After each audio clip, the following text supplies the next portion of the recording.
Taliban and revered by their allies, the British Special Air Service, or simply the Regiment, while the regular British Army struggled with standard-issue equipment.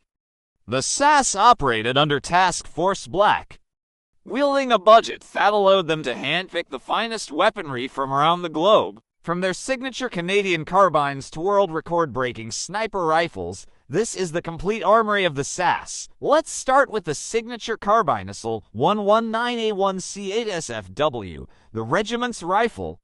While the rest of the British military used the bullpup L85, the SAS famously rejected it in favor of this Canadian carbine, based on the AR-15 platform. It features a heavy barrel and a monolithic upper receiver that holds zero perfectly for laser aiming. G devices. It became the defining visual symbol of an SAS operator in Afghanistan. L119A110 and CQB, the original shorty. Before a Thato upgrade, the SAS used this short-barreled version of the C8SFW, featuring the older plastic handguards. It was the primary door-kicking rifle for Task Force Black in Iraq and Afghanistan from 2005 to 2010. It offered maximum maneuverability in tight spaces without sacrificing 5.56mm firepower. L119A to the modern standard introduced later in the conflict. This is the upgraded version of the A1 featuring a completal integrated rail system. It is often fitted with Trigicon ACOG or Emoit sights and represents the pinnacle of reliability in sandy environments. To this day, it remains the primary weapon of UK Special Forces. L119A to 10 in CQB, the modern shorty. When operating in the tightest alleyways of Pole, SAS operators swapped their standard 15.7 in barrel for this ultra-short 10 in version. It is usually fitted with a massive suppressor to hide the muzzle flash entirely. It is the ultimate tool for clearing rooms without alerting the neighbors. HKG-3 Kafir the Badger. In the early days of Tora and Pole, SAS operators needed a 7.62 weapon that was compact enough for urban fighting. They utilized this Horton version of the German battle rifle featuring a collapsing stock. It earned the nickname the Badger due to its ferocity and muzzle flash. 3.3 the rifle. This is the 5.56mm assault rifle version of the G3 featuring a longer barrel and fixed stock. Used by SAS troopers in the early days who needed 5.56mm capability, but preferred the reliability of the HK roller delay system over the M16. It was a bridge between battle rifles and modern carbines. 5.3, the subcarbine, essentially an HK-33. Cut down to the size of an MP5 submachine gun, it fires the powerful 5.56mm rifle round, creating a massive fireball and deafening noise indoors. It was the preferred bodyguard weapon before the ultra-short L119 carbines arrived. Colt M16A1, the Vietnam relic, pulled from deep storage in 2001. These vintage rifles with triangle handguards were used by SAS patrols needing immediate grenade launcher support.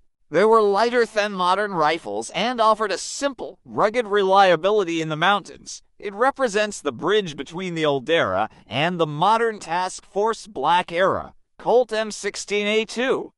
The Gulf War Vet. Unlike full auto A1, this model features a 3-round burst trigger and heavier barrel. Some SAS marksmen used these with high-powered scopes in the early stages of the war as a designated marksman solution.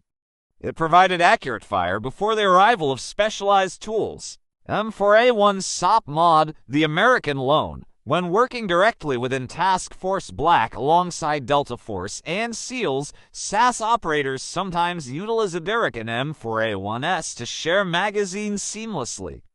While they preferred their L119s, the M4 was a common sight in joint operations. It symbolizes the unbreakable bond between U.S. and UK Special Forces. Demo C7A1, the Big Brother. While the C8 is the famous carbine, the SAS also utilized the full-length C7 rifle for designated marksman roles. Its longer barrel offered better velocity and range than the short carbines.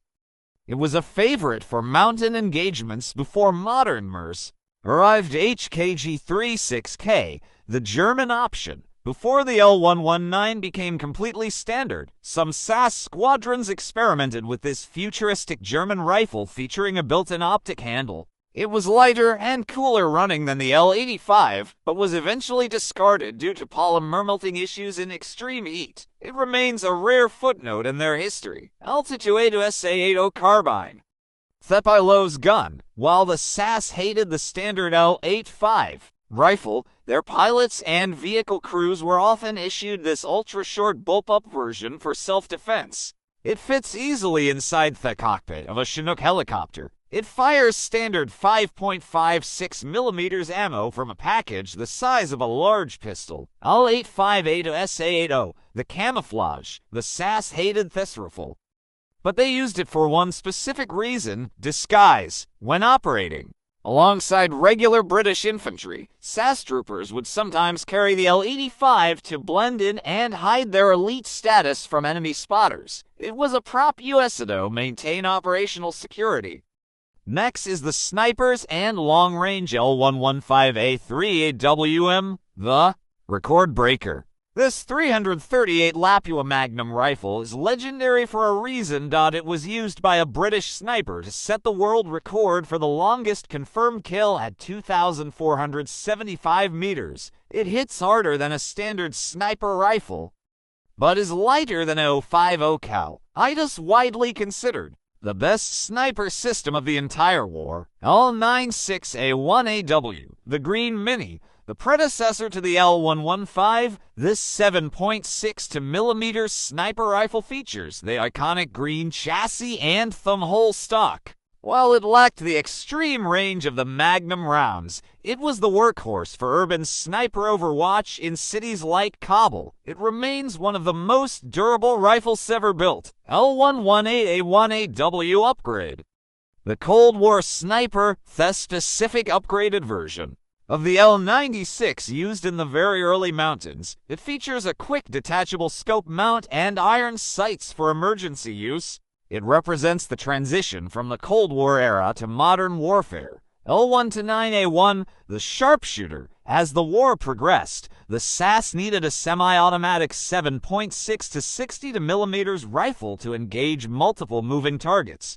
They adopted this Lewis machine and tool rifle, which allowed a spotter to provide rapid follow-up shots for their sniper. It effectively bridged the gap between an assault rifle and a bolt-action precision tool. L135A1 LMTMWS, the real DMR. While the regular Army got the L129A1, the SAS adopted this slightly different version with a stainless steel barrel and a collapsing stock. It is built to tighter tolerance for better accuracy with match-grade ammo. It served as the primary battle rifle for spotters in sniper teams. KACSR-5, the early DMR before the British made L129A1 became standard. The SAS purchased American Knights armament SR-5S to fill the semi-automatic sniper role. These were often used by Task Force Black snipers providing overwatch for Delta Force raids. It is the grandfather of modern battle rifle HK-417, the heavy recce, similar to the US Eels.